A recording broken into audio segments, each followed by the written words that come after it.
आज मैं लाया हूँ आप लोगों के लिए ओडीई के सॉल्यूशन जो सीएसआर नेट जुलाई 2025 के एग्ज़ाम में आया था, जो एग्ज़ाम 28 जुलाई को हुआ था।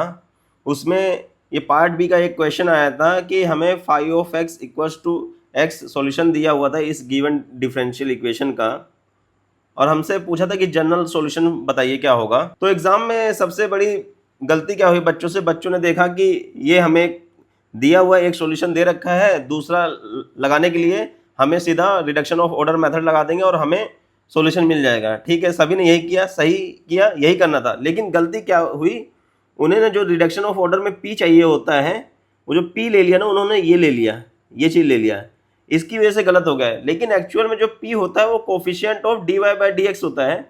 तो यहाँ पे इसमें d y by d x के साथ एक्स भी है और ये टर्म भी है। तो हमें फाइनल पी निकालने के लिए सबसे पहले इसका और इसका प्रोडक्ट करना पड़ेगा, तब जाके हमें एक फाइनल पी मिलेगा, जिससे हमारा जो सॉल्यूशन आएगा वो एकदम सही आएगा।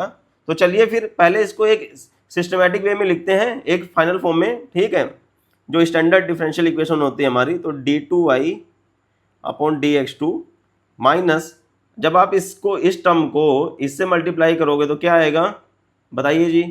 तो आएगा हमारा ये minus two by x square plus one by x into में x d y by d x, and this term इससे मल्टीप्लाई होगा तो हमें मिल जाएगा plus two by x square plus one by x y equals to zero. अब देखिए जी, अब हमारे को पता है कि अगर y double dash plus P of x y dash plus Q of x y equals zero है, और वाई वन एक हमें दे रखा है फाइव ऑफ एक्स, एक सॉल्यूशन है।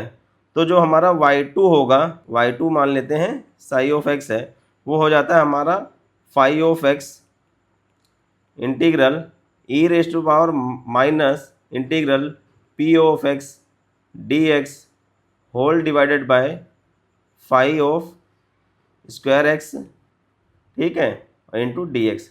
ये हमारा फॉर्मूला होता है। तो हमारे पास जो P है वो क्या है, P जो हमारा है वो ये है, ये, ठीक है, ये हमारा P है। तो इसको हम सब्स्टिट्यूट कर देते हैं, और फाइव ऑफ एक्स क्या है हमें दे रखा है, x दे रखा है, फाइव ऑफ एक्स क्या दे रखा है, x दे रखा है। तो सब्स्टिट्यूट कर देते हैं, ये हो जाएगा x integral e raise to power minus P of x क्या है, minus into two by x square, so minus two by x square plus one by x into में एक्स डी एक्स, ठीक है, और divided by x square d x. Okay, अब इस वाले x को इसमें मल्टीप्लाई करेंगे, तो मल्टीप्लाई कर देते, तो हमारा जो y2 हो जाएगा वो क्या हो जाएगा, x इंटू में e raise to power minus minus वहाँ प्लस हो जाएगा, तो integral two by x plus one d x हो जाएगा, और divided by x square d x. ठीक है, क्लियर है। ये देखिए आप यहाँ पर क्या हो रखा है, ये जो x है इसमें जब मल्टीप्लाई करेगा तो ये टू बाई एक्स हो जाएगा, और ये हो जाएगा वन, और ये माइनस बाहर है और एक माइनस अंदर, तो माइनस माइनस यहाँ ये प्लस आ जाएगा, और एक्स स्क्वायर। ठीक है, अब देखिए इसको सिंप्लीफाई कर दें इंटीग्रल को, तो e raise to power two by x क्या हो जाएगा, टू log एक्स, अब प्लस वन का क्या हो जाएगा, एक्स हो जाएगा, divided by x square d x. Okay, अब ये है टू ln x है, तो एक्चुअल में जब ये टू यहाँ से एक पावर पे आएगा x के, तो एक्स स्क्वायर हो जाएगा, e से ln कट जाएगा तो हमें मिल जाएगा एक्स स्क्वायर, और इसके साथ क्या है ई रेज टू पावर एक्स, क्योंकि ये प्लस है ना, तो हम इसको जब ब्रेक करेंगे तो e raise to power x मिल जाएगा, और यहाँ पे एक्स स्क्वायर डी एक्स, तो x square cancel, e raise to power x d x, we will get x e raise to power x. तो जो हमारा y2 आया है वो क्या आ गया, x e raise to power x है। तो जनरल सॉल्यूशन क्या होता है, इन दोनों का लीनियर कॉम्बिनेशन। तो मान लेते हैं जो जनरल सॉल्यूशन y है वो a five of x plus b psi of x, ठीक है, साई ऑफ एक्स मतलब y2, तो a into five of x क्या है, x है, प्लस b कॉन्स्टेंट है, a comma b belongs to r है, और साई ऑफ एक्स क्या है, x e raise to power x. अब देखिए दोनों में x कॉमन है, तो x कॉमन निकाल लीजिए, a plus b e raise to power x into में x, ठीक है। अब हमारा जो आंसर आया वो क्या आया है, ये आया है, ठीक है। अब देखिए जी a plus b e raise to power x into x, अब देखते हैं ये पहले से मैच नहीं कर रहा है, तो हमारा जो आंसर हो जाएगा फर्स्ट ऑप्शन वो गलत हो जाएगा। दूसरा क्या है, दूसरा देखते हैं, दूसरा a plus b e raised power 2x into x है, तो हमारा यहाँ पे ई रेस्ट पावर 2x की बजाय क्या है, ई रेस्ट पावर x है, इसका मतलब ये भी गलत हो गया। अब तीसरा क्या है, a e raised power x plus b x है, लेकिन यहाँ पे क्या है, ax है, यहाँ पर भी एक तरह से bx है तो है, लेकिन हमारे पास दूसरा सॉल्यूशन क्या है, x ई रेस्ट पावर x, लेकिन थर्ड ऑप्शन में x ई रेस्ट पावर x तो है ही नहीं, तो इसका मतलब वो भी गलत। तो चौथा क्या होगा, वही सही होगा, क्योंकि ये पार्ट बी का क्वेश्चन है, पार्ट बी का क्वेश्चन में एक ही सही होता है। और आप देख भी सकते हैं इससे जो हमारा आंसर आया है वो मैच भी कर रहा है, तो जनरल सॉल्यूशन मैच भी कर रहा है, इसका मतलब जो फोर्थ आंसर ऑप्शन है वही करेक्ट है। तो इसमें मेन ट्रिक था ये, इसको आपको इससे पहले मल्टीप्लाई करना था, फिर आपको डायरेक्ट रिडक्शन ऑफ ऑर्डर जो मेथड होता है उसको अप्लाई करना था और आपको y2 मिल जाएगा। लेकिन एग्जाम में बच्चों ने क्या किया, सिर्फ इसी को p मान के कर दिया, जिससे उनका आंसर नहीं आया और उन्होंने क्वेश्चन नहीं हुआ उनसे सॉल्व और 3 मार्क्स उन्होंने लूज कर दिया। तो चलिए नेक्स्ट क्वेश्चन की ओर बढ़ते हैं। ये जो आपका प्रॉब्लम आया है, जो ये भी पार्ट बी का है, ये स्टम्प वाली प्रॉब्लम है। तो इसमें चलिए करते हैं, क्या करना है, हमसे उन्होंने पूछा जो आइगन वैल्यूज होती है ना, उसका रेसिप्रोकल करके सम पूछा है n equals to 1 to infinity, और ये हमें डिफरेंशियल इक्वेशन दे रखी है। कुछ नहीं करते हैं, सबसे पहले इस डिफरेंशियल इक्वेशन को हम सिंप्लीफाई कर लेते हैं, ठीक है। तो यहाँ से जब आप सिंप्लीफाई करोगे तो x d2y upon dx2 plus dy upon dx plus lambda by x y equals to 0, ठीक है। अब यहाँ पे x है तो x से क्या एलसीएम ले लीजिए, तो x square d2y upon dx2 plus x d y by d x plus lambda y equals to 0, ठीक है। ये जो हमारी इक्वेशन बन गई वो कोशी आइलर इक्वेशन है, कोशी आइलर इक्वेशन बन गई है, कोशी आइलर डिफरेंशियल इक्वेशन बन गई, ठीक है, कोशी आइलर डिफरेंशियल इक्वेशन। तो इसका हमें ऑक्सिलरी इक्वेशन पता है, क्या होता है, m into auxiliary equation m into m minus 1, जो एक्स स्क्वायर है, जो एक्स स्क्वायर d2y dx2 है, उसको m इंटू एम माइनस 1 लिखना है। अगर यही x cube into d2 d3 bye dx3 होता तो m into m minus 1 into m minus 2 लिखते, लेकिन यहाँ पे क्या है, पावर 2 तक है तो m इंटू एम माइनस 1, और ये जो x dy by d x है इसमें कुछ नहीं करना है, m कर देना है, ठीक है, और लैम्डा की जगह ये आ जाएगा इक्वल्स टू 0। तो हमें यहाँ से मिल गया m square minus m plus lambda equals to 0, तो m square equals to lambda आ गया, ठीक है, m square equals to lambda आ गया, नहीं यहाँ इस एम स्क्वायर प्लस लैम्डा ही रहने देते हैं, उधर जाएगा तो माइनस लैम्डा हो जाएगा, ठीक है। अब जो लैम्डा की इन्होंने यहाँ पे कंडीशन नहीं दे रखी है, ठीक है, लैम्डा की इन्होंने कंडीशन नहीं दे रखी है, लेकिन एक बात क्लियर है कि जो यहाँ पे लैम्डा है ना वो 0 नहीं हो सकता, क्योंकि अगर वो 0 हो जाएगा तो नॉट डिफाइन हो जाएगा, तो हम लैम्डा की वैल्यू लैम्डा नॉन जीरो ही लेके चलेंगे, क्योंकि वो रेसिप्रोकल का सम पूछ रखा है, तो लैम्डा इक्वल्स 0 वाला केस हम सॉल्व नहीं करेंगे। तो बचे केस कितने बचे, 2 केस, एक केस हो गया लैम्डा ग्रेटर देन 0 और एक केस 2 क्या हो जाएगा, लैम्डा लेस देन 0। अगर ग्रेटर देन 0 है तो लैम्डा को हम एम स्क्वायर मान सकते हैं, अगर लेस देन 0 है तो लैम्डा को माइनस एम स्क्वायर मान सकते हैं, और एम नॉन जीरो मान लेते हैं, ठीक है, एम क्या है, नॉन जीरो, ओके, ठीक है। तो ये होगा। अब क्या करते हैं, हम केस 1 सॉल्व करते हैं, lambda greater than 0, lambda greater than 0, तो ठीक है भाई, लैम्डा की वैल्यू, सॉरी हमें यहाँ पे ये नहीं लेना चाहिए, आर स्क्वायर ले लो, आर स्क्वायर, क्योंकि ऑलरेडी हमारे पास क्या है, एम ऑलरेडी है, तो ये ले लेते हैं। तो केस 1 सॉल्व करेंगे हम, ठीक है, केस 1 लैम्डा ग्रेटर देन 0, इसका मतलब जो हमारा इक्वेशन किस में convert, m square plus r square equals 0, तो m equals to plus minus r i आएगा, मतलब कॉम्प्लेक्स सॉल्यूशन आएंगे, ठीक है जी। तो इसका जो सॉल्यूशन हो जाएगा, अगर कॉम्प्लेक्स है कोशी आइलर में, तो इसका सॉल्यूशन होता है y of x equals to C1 cos r l n x, ठीक है, plus C2 sine r l n x, यही होता है, ठीक है।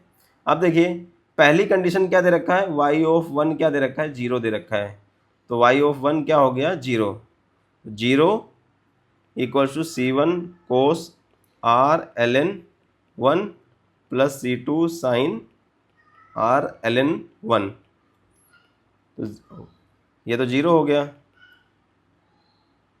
C1 ln 1 क्या होता है 0, 0 इंटू में यार 0, तो कोस 0 क्या हो जाएगा, कोस 0 लिख देते हैं अभी, चलो एक स्टेप और लेते हैं, प्लस C2 साइन 0, तो C1 कोस 0, कोस 0 क्या होता है 1, C2 साइन 0, साइन 0 क्या होता है 0, तो मतलब यहाँ से हमें C1 की वैल्यू क्या मिल जाएगी 0।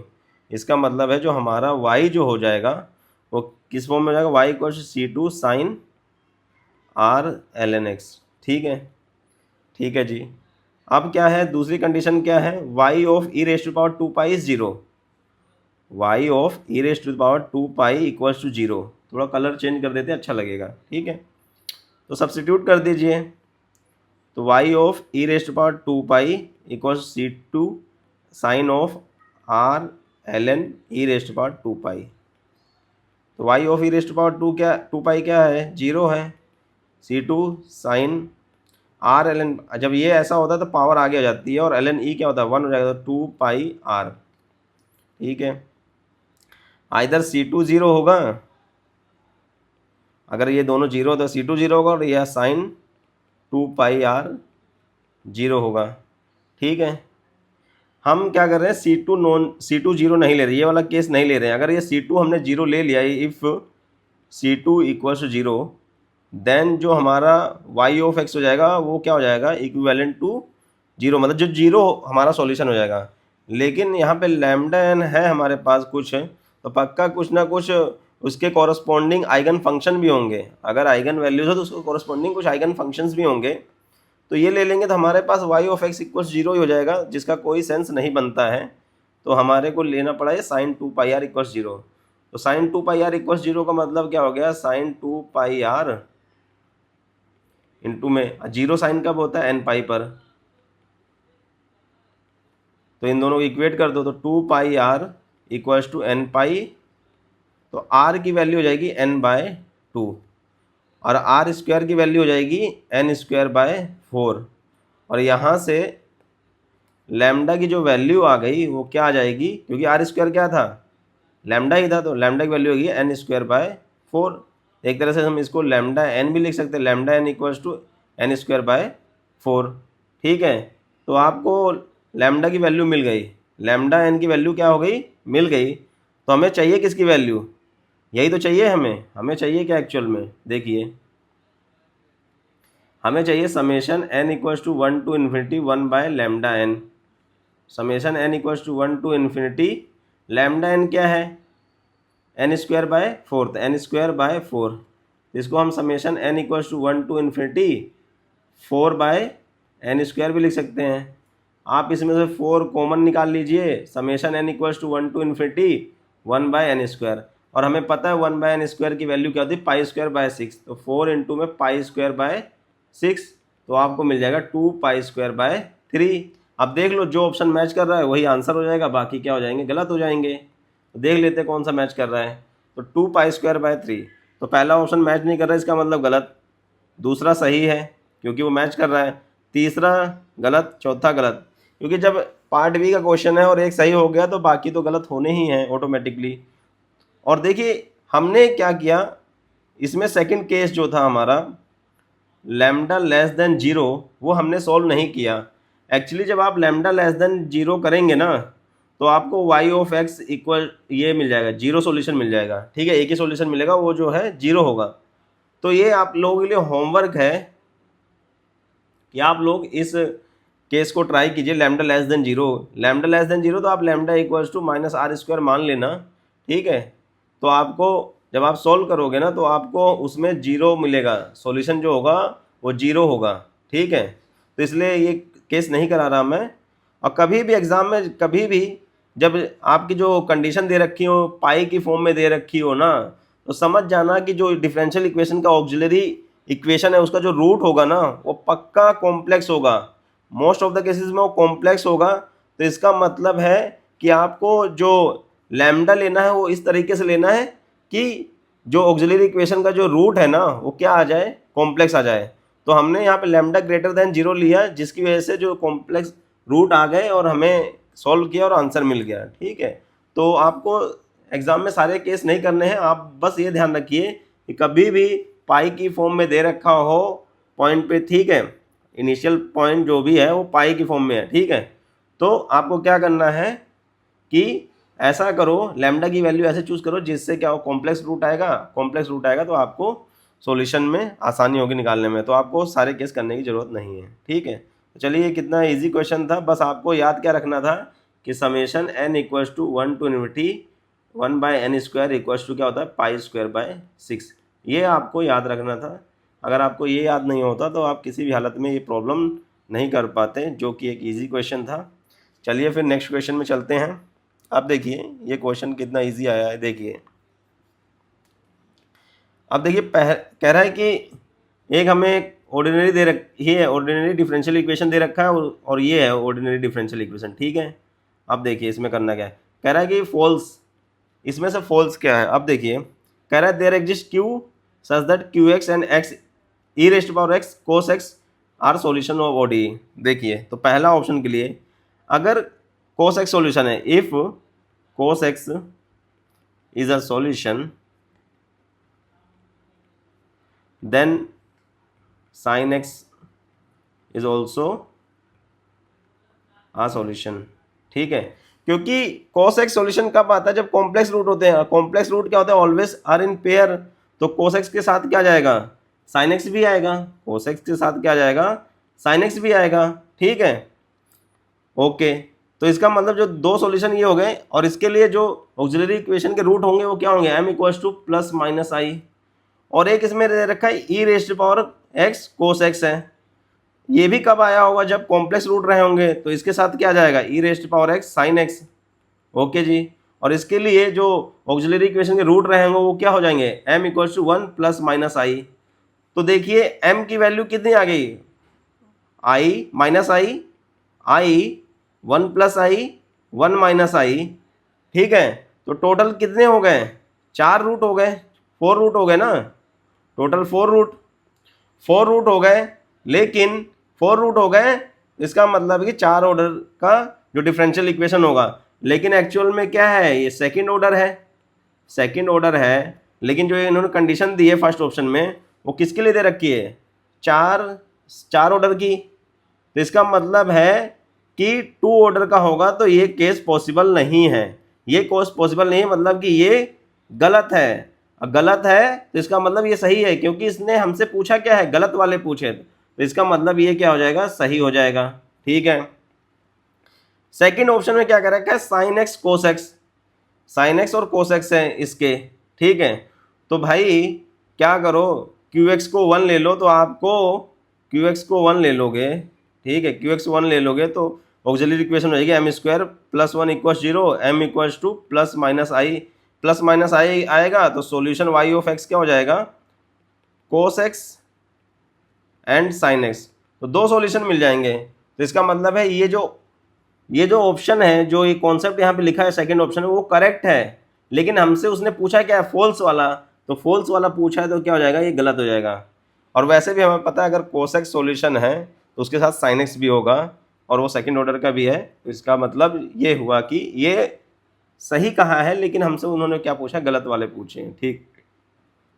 अब देखिए थर्ड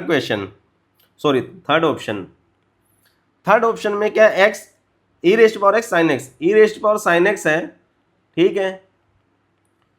तो इसके पेयर वाला क्या आएगा, e raised power cos x, और उसके रूट्स क्या हो जाएंगे, m equals to 1 plus minus i auxiliary equation के। और दूसरा क्या दे रखा है, e raised power x cos 2x, तो इसके पेयर वाला क्या आएगा, e raised power x sine 2x, तो m इक्वल्स हो जाएगा 1 प्लस माइनस 2i। यहाँ से 2 रूट आए ऑक्सिलरी इक्वेशन के, यहाँ से 2 रूट आए ऑक्सिलरी इक्वेशन के, इसका मतलब टोटल कितने हो गए, 4 रूट, ठीक है। लेकिन हमें जो इक्वेशन दे रखी है ओडी, वो कितने ऑर्डर की है, सेकंड ऑर्डर की है। सेकंड ऑर्डर के 4 रूट कैसे हो सकते हैं, तो इसका मतलब है कि थर्ड ऑप्शन भी गलत है, ऑप्शन गलत, एक्चुअली जो कॉन्सेप्ट है वो गलत है, और हमसे पूछा भी क्या है, उसने गलत वाले पूछा, तो इसका मतलब ये क्या हो जाएगा, सही हो जाएगा, ओके।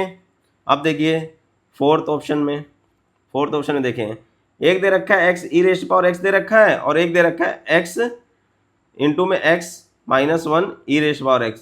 तो इसको हम x square minus x e raised power x ले सकते हैं, ठीक है। अब देखिए ये कब पॉसिबल है, अब देखिए ये कब पॉसिबल है, जब हमें पता है अगर जो ऑक्सिलरी इक्वेशन का रिपीटेड, मान लो ऑक्सिलरी इक्वेशन m इक्वल 1,1,1 है, तो हमारा इसका सॉल्यूशन क्या बनता है, y of x equal to c1 plus c2x plus c3x square e raised power x बनता है।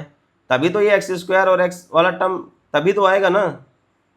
अगर देखिए अगर हम नहीं लेंगे, मान लो दो ही लेंगे, मान लो m इक्वल टू 1,1 है, ठीक है, तो y ऑफ x क्या हो जाएगा, c1 प्लस c2x ई रेस्ट पावर x। तो जब हमने m इक्वल टू 1,1 रिपीटेड लिए तो हमारा सॉल्यूशन आया y of x equal c1 plus c2x E raised power x हो गया, ठीक है।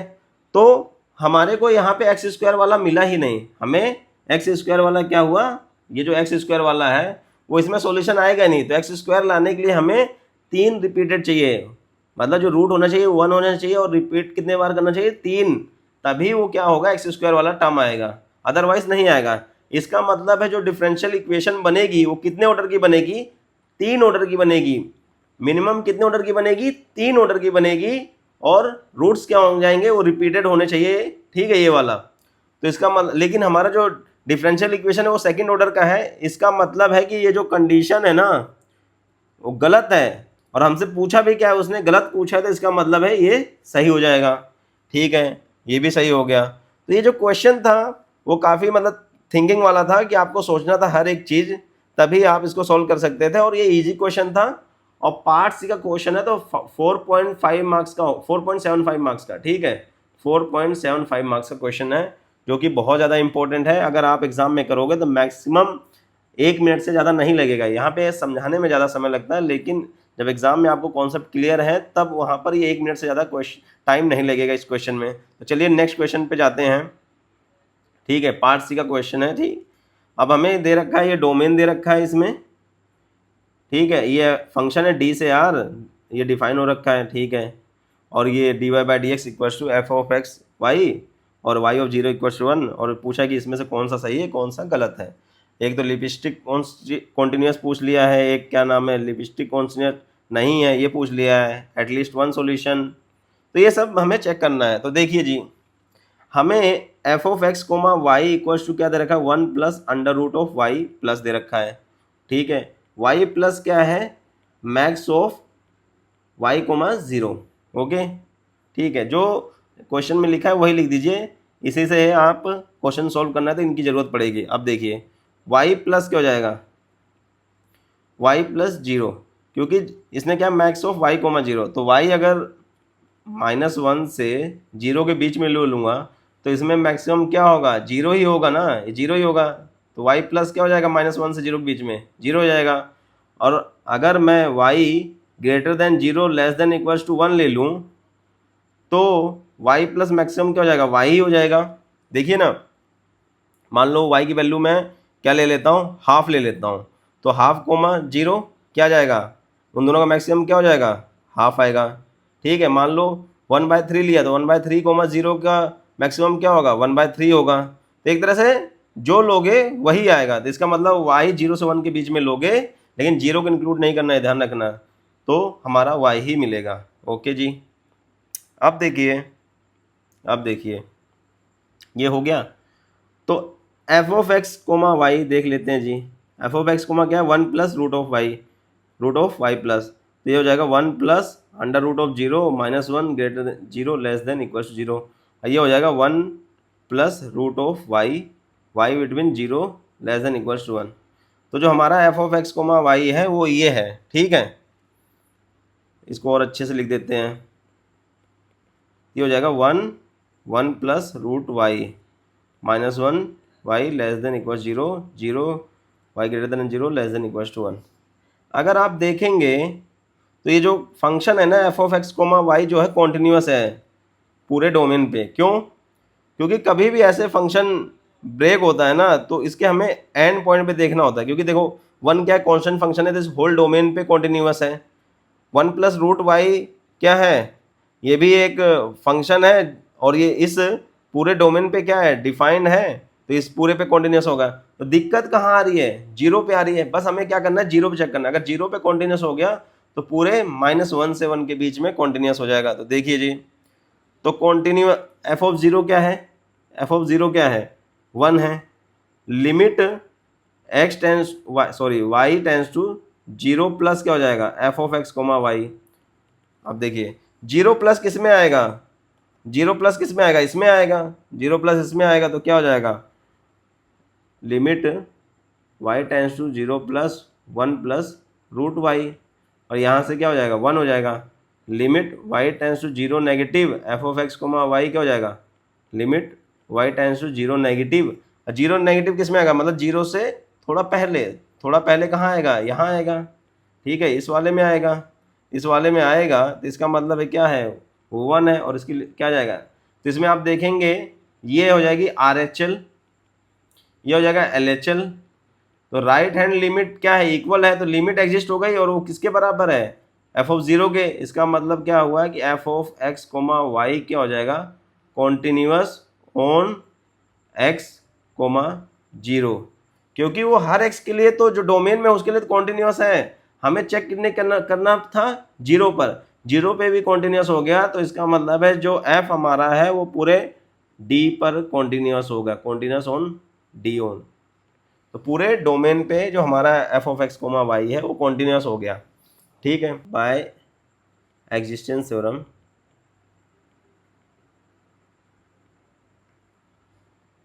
D y by d x equals to f of x comma y, y of x not equals to y not if f of x comma y is continuous on domain d, on d, d क्या है, domain है। ठीक है, then ये जो differential equation है, then IVP has at least one solution. ठीक है, मतलब कम से कम एक सॉल्यूशन तो आपके हाथ में होगा ही। कभी भी f of x comma y continuous हो जाए डोमेन पे तो आंख बंद करके कह देना कि उसका एक ना एक तो सॉल्यूशन जरूर होगा, एक ना एक सॉल्यूशन क्या होगा, जरूर होगा। इसका मतलब है कि जो हमारा ऑप्शन है IVP हैज़ नो सॉल्यूशन गलत है, IVP has at least one solution वो सही हो गया। अब देखिए, अब क्या पूछा उसने, लिप्सिट कॉन्टिन्यूस के लिए पूछा है। ठीक है, अब देखिए लिप्सिट चेक कर लेते हैं उसके लिए।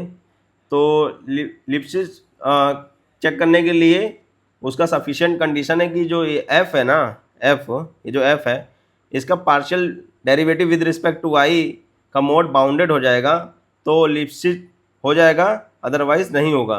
तो देखिए जी, तो del f by del y करेंगे, del f by del y करेंगे तो 1 का तो क्या हो जाएगा, 0 हो जाएगा, और यहाँ पे क्या 1 प्लस रूट वाई का क्या हो जाएगा, 1 2 रूट वाई।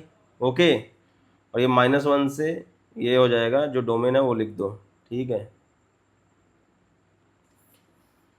देखिए जी, अब mod of del f by del y करिए, ये हो जाएगा 0 1 अपॉन में 2 रूट वाई।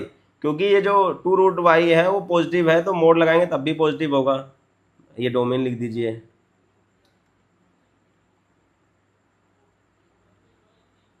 ठीक है जी, अब देखिए अगर अगर इसमें देखना आप, अगर जब भी y वेरी क्लोज टू 0 होगा, ये जो 1 अपॉन में 2 रूट वाई होगा वो किसको टेंड करेगा, प्लस इन्फिनिटी को। इसका मतलब है जो mod del f by del y है वो क्या हो जाएगा, बाउंडेड नहीं हो, नॉट बाउंडेड, नॉट बाउंडेड। अगर बाउंडेड होता तो वो less than equal to some quantity हो जाता ना, पॉजिटिव क्वांटिटी। लेकिन ये क्या हो गया, किसको भाग रहा है, ये प्लस इन्फिनिटी की तरफ भाग रहा है। इसका मतलब नॉट बाउंडेड हो गया, इसका मतलब है f of x comma y is not Lipschitz. ठीक है, तो इसका मतलब क्या हो गया, नॉट लिप्सिट है। इसका मतलब सेकंड ऑप्शन करेक्ट हो गया, और डी जो है f is a Lipschitz continuous function on D वो तो गलत हो गया। इसमें क्या हो गया, आपका जो सेकंड और थर्ड है वो क्या हो गया, करेक्ट ऑप्शन हो गया। तो आपका ये पार्ट सी का क्वेश्चन था 4.75 मार्क्स का, और इस पे क्वेश्चन हमेशा आते ही हैं, तो ये कॉन्सेप्ट हमेशा क्लियर करके रखना एग्जाम के लिए कि आपका 4.75 मार्क्स का एक क्वेश्चन तो जरूर आएगा इस पे एग्जिस्टेंस और यूनिकनेस पर।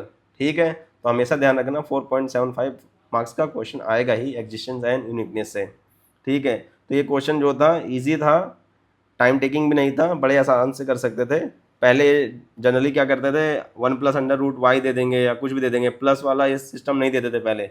लेकिन अभी क्या है, थोड़ा सा घुमाने के लिए, बच्चों को कंफ्यूज करने के लिए उन्होंने हमें यहाँ पे ये डिफाइन करके दे दिया। ठीक है, y+=, तो इसको देख के कंफ्यूज नहीं होना, जैसे दिया है वैसे डिफाइन करिए जैसे हमने यहाँ पे डिफाइन किया है और सॉल्व करिए, आपका हो जाएगा सॉल्व। अब देखिए ये क्वेश्चन आया, ये क्वेश्चन कर लेते हैं। देखिए जी, φ1 φ2 क्या है, इस इक्वेशन के सॉल्यूशन है। ठीक है, इस इक्वेशन के सॉल्यूशन है और ये हमें कंडीशन दे रखी है, यहाँ पे हमें इसने कंडीशन दे रखी है कि φ1 0 है, φ1' 0 पे 0 है, ऐसे कंडीशन दे रखी है। फिर कह रहा है कि हमें कुछ ऑप्शन दिए, कह रहा है इसमें से कौन से सही है, कौन से सही है। तो देखिए जी, अगर φ1 सॉल्यूशन है, φ1 सॉल्यूशन है तो φ1" plus cos x, φ1' plus sine x, φ1 क्या हो जाएगा 0 हो जाएगा। और φ2 भी सॉल्यूशन है तो कर दीजिए जी, φ2" plus cos x, φ2' plus sine x, φ2 equal to 0 हो जाएगा, ये हो जाएगा। अब देखिए जी, यहाँ पे क्या किया, φ1x+2y 2π कह रहा है सॉल्यूशन है या नहीं है, सब्स्टिट्यूट कर देते ना, पता चल जाएगा। x की जगह x+2π रख दो, x की जगह x+2π रख दो। तो देखिए, तो ले लेते हैं इसको हम y1 इक्वल्स टू φ1x+2y रख देते हैं। ठीक है, तो y1 डैश क्या हो जाएगा, y1 डैश क्या हो जाएगा, φ1' x+2π, φ1 क्या हो जाएगा, φ1 x+2π। आप इसको φ1 φ1' भी लिख दीजिए। अभी क्यों, क्योंकि इसका इफेक्ट अभी देखिए कैसे पड़ता है। बस इफेक्ट को नॉर्मल करने के लिए आपको क्या करना है, x की जगह x+2π पुट कर दीजिए। तो ठीक है, अब हम क्या करें, इसको क्या करेंगे, हम मेन इक्वेशन में सब्स्टिट्यूट करेंगे। ठीक है, यहाँ पर तो देख लीजिए d2y/dx2, तो हमें क्या करना है, ये वाला पुट करना है, सॉल्यूशन चेक करना है या नहीं है, तो सब्स्टिट्यूट कर देते हैं। तो क्या हो जाएगा, φ1"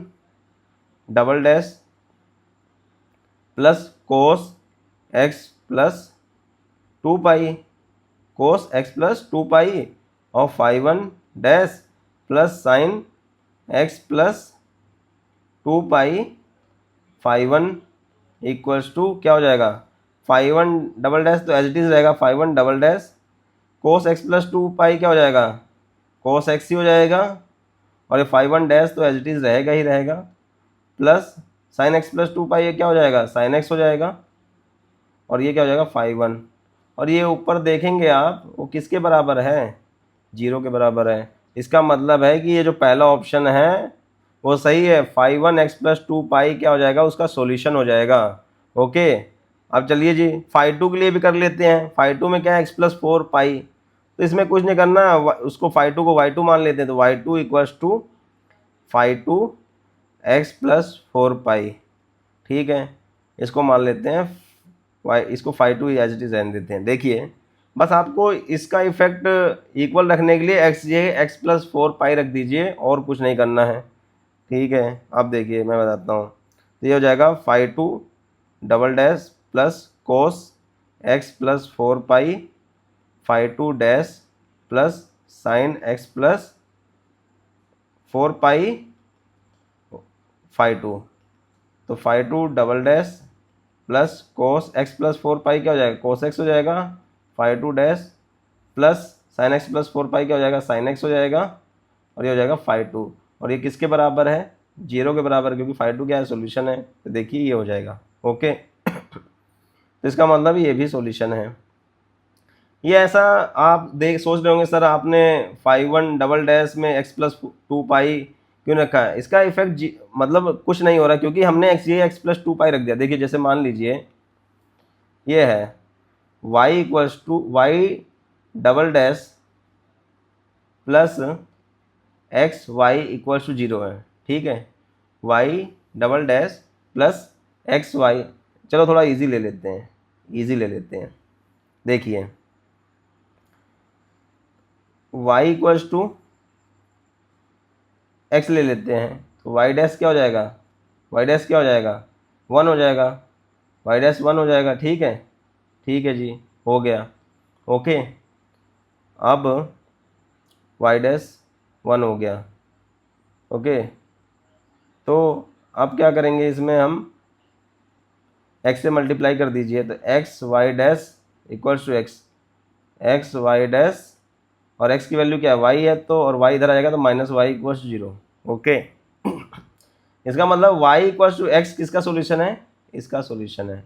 देख ठीक है, अब मैं आपको शो करूंगा y equals to x, y of y equals to x solution है। मैं आपको शो करूंगा y equals to x plus one equals to x plus one, क्योंकि x के लिए हम क्या रखते हैं, यहाँ पे क्या है y ऑफ x है, x की जगह क्या रखो एक्स प्लस वन, तो हमें क्या मिलेगा y equals to x plus one. अब देखो क्यों इसका फर्क नहीं पड़ रहा है, एक्चुअली में जो y equals to x plus one है वो एक्चुअल में एक तरह से वो फंक्शन ऑफ x ही है। देखिए मैं इसको आपको शो करता हूँ कैसे, इसका कोई फर्क नहीं पड़ रहा है। अब आपको मैंने क्या कहा, अगर इसका ये सॉल्यूशन है इस इक्वेशन का, ठीक है, तो आपको चेक करने के लिए क्या करना है, एक्स ये एक्स प्लस वन रख दो चुपचाप से, तो एक्स ये क्या रख दिया, एक्स प्लस वन रख दिया।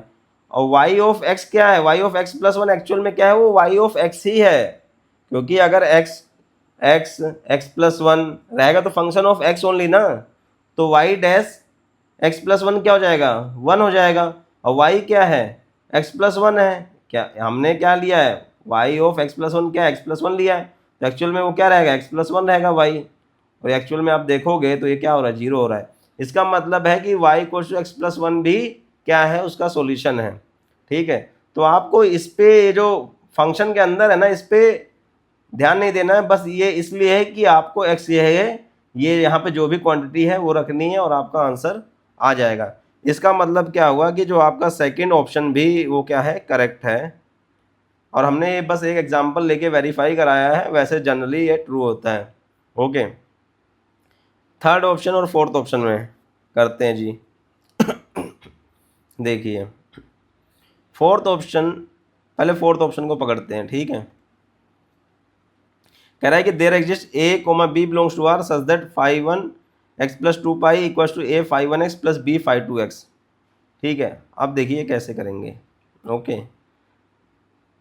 रोन्स्कियन of five one comma five two क्या होता है, five one five two five one dash five two dash.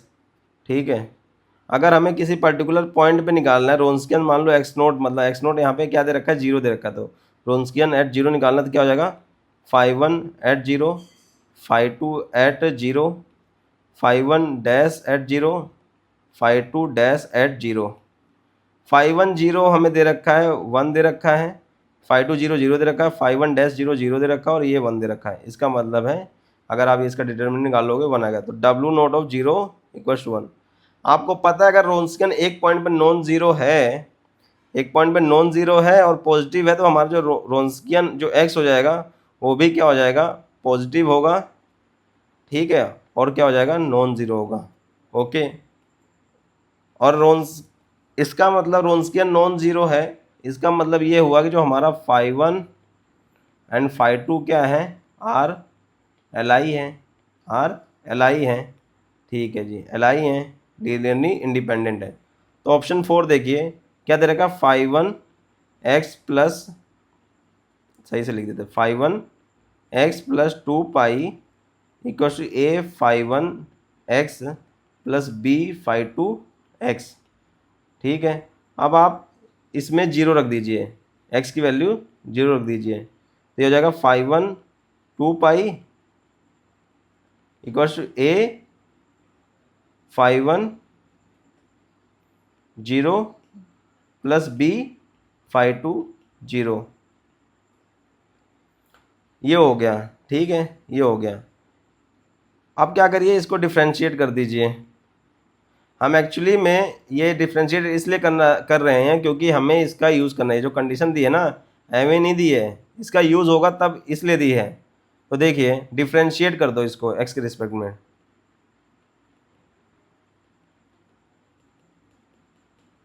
तो ये हो जाएगा 5 dash x plus 2 pi equals to a 5 dash x plus b 5 dash x. फिर इसमें x की वैल्यू 0 रख दो, तो 5 डैश 2 पाई प्लस ए यहाँ पे इंटू है ना, ए 5 डैश 0 प्लस बी 5 डैश 0। ठीक है, अगर आप ये देखोगे ये दो सिस्टम ऑफ इक्वेशन है। ठीक है, सिस्टम ऑफ इक्वेशन है, इसको हम लिख लेते हैं। इसको हम सिस्टम ऑफ इक्वेशन में ए बी, हमें फाइंड क्या करना है, ए बी फाइंड करना है। तो यहाँ पे क्या आ जाएगा 5 0 5 0 5 डैश एट 0 5 डैश एट 0, और ये किसके बराबर हो जाएगा 5 2 पाई 5 डैश 2 पाई। अब देखिए इसका मतलब ये तो 1 है, ये 0 है, ये 0 1 है, a b equals to 5 2 pi 5 dash 2 pi. Okay, जब आप इसको मल्टीप्लाई करेंगे इन दोनों को, इस मैट्रिक्स को 2 क्रॉस 2 को इस वाले कॉलम वेक्टर से, तो आपको मिल जाएगा a b equals to 5 2 pi 5 dash 2 pi. तो एक्चुअल में ये जो 5 2 पाई है, 5 डैश 2 पाई, वो क्या एक वैल्यू है, और हमें ए और बी क्या मिल रहा है, वैल्यू मिल रही है ए और बी की। ए और बी की वैल्यू क्या मिल रही है, हमें मिल रही है। ए बी क्या है, ए बी क्या है यहाँ पे 5 डैश 2 पाई 5 डैश 2 पाई, तो ये क्या है रियल नंबर है और हमें वैल्यू मिल रहा है। इसका मतलब है कि ये जो क्या हो जाएगा, ट्रू हो जाएगा। ये क्या हो जाएगा, ट्रू हो जाएगा। अगर ये हमारा जो हमें ये कंडीशन दी, अगर रोन्स्कियन 0 हो जाता तो दिक्कत हो जाती, लेकिन यहाँ पे नॉन ज़ीरो है। इसका मतलब है हमें ए और बी की वैल्यू हमेशा मिलेगी, हमेशा मिलेगी। ए बी की कभी भी हम ऐसा लिखेंगे तो हमें क्या मिलेगा, हमेशा ए और बी मिलेगा। तो इसका मतलब क्या हुआ कि अगर ये वाला के लिए मिल रहा है, डी के लिए मतलब फोर्थ ऑप्शन के लिए मिल रहा है, तो सेम चीज़ तो थर्ड ऑप्शन में भी है। तो ए बी की वैल्यू इसमें भी मिलेगी, ए बी की वैल्यू इसमें भी मिलेगी, लेकिन उन्होंने कहा है कि there is no constant a b, लेकिन एक्चुअल में उसमें मिलेगा। इसका मतलब क्या हुआ, थर्ड गलत हो गया और चौथा क्या है, सही है। क्योंकि चौथा में तो देखो हमने चौथा ऑप्शन कंसीडर किया और हमें क्या मिला, ए और बी की वैल्यू मिल गई, और ए और बी की वैल्यू तो चाहिए थी। यहाँ पर देखिए कह रहा है there exist a b, a comma b belongs to r. देख लो यहाँ पे हमारे को ए और बी मिल गया है। इसका मतलब क्या हुआ कि ये ऑप्शन सही हो गया और जो तीसरा है वो क्या हो गया, गलत हो गया। तो यही जो क्वेश्चन आए थे, अब देखिए कितने क्वेश्चन आए थे 4.75 मार्क्स के। एक क्वेश्चन, दो क्वेश्चन, तीन क्वेश्चन, पार्ट सी से 3 क्वेश्चन, पार्ट बी से कितने क्वेश्चन हो गए, 2 क्वेश्चन हो गए। तो अप्रोक्स 21 मार्क्स का आपका ओडी से आया है, जो कि मॉडरेट था।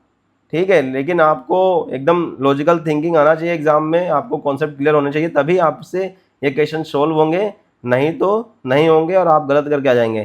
जैसे यही क्वेश्चन में सबसे ज़्यादा इम्पोर्टेंट था, हमें ये पता करना कि यहाँ पर मल्टीप्लाई करना पड़ेगा।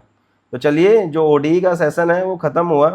ठीक है, नेक्स्ट वीडियो मिलते हैं। अगर आपको ये वीडियो पसंद आई है तो ज़रूर लाइक करें और अपने फ्रेंड्स के साथ शेयर करें, ताकि उन्हें भी फ़ायदा मिले इस चीज़ का। ओके, और चैनल को सब्सक्राइब करना ना भूलें। चलिए मिलते हैं नेक्स्ट वीडियो में, बाय बाय।